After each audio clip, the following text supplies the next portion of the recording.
Et il s'est rendu compte que les enfants qui avaient subi des traumatismes, qui avaient eu des parents qui, pour plein de raisons, étaient absents, en fait, développaient une modalité de relation à l'autre, une fois adulte, qui était perturbée.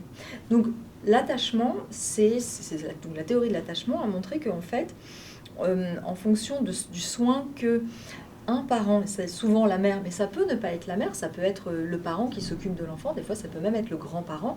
En fonction du soin qui est porté à l'enfant, l'enfant va avoir une meilleure capacité à comprendre ses émotions, à communiquer ses émotions et à avoir une meilleure relation avec autrui.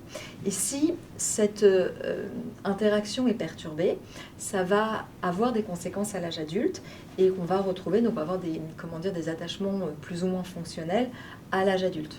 Quels sont ils portent des noms, ces différents types d'attachements? Oui, donc quand ça se passe bien, on appelle ça l'attachement sécure. Après, on peut avoir l'attachement anxieux, donc le fait de, on va d'abord passer par l'attachement évitant, c'est plus simple si on comprend comme ça. L'attachement évitant, c'est quand on voit que la personne qui va nous apporter le soin n'est pas assez prédictible, n'est pas assez sécurisante. En fait, l'enfant va apprendre à éviter en fait, à rechercher de la sécurité vers la personne. Ne plus faire confiance à la personne. Donc ne plus faire confiance et donc du coup se replier sur soi et donc d'être dans un processus d'évitement. Et ça, c'est des dynamiques qu'on va retrouver beaucoup à l'âge adulte.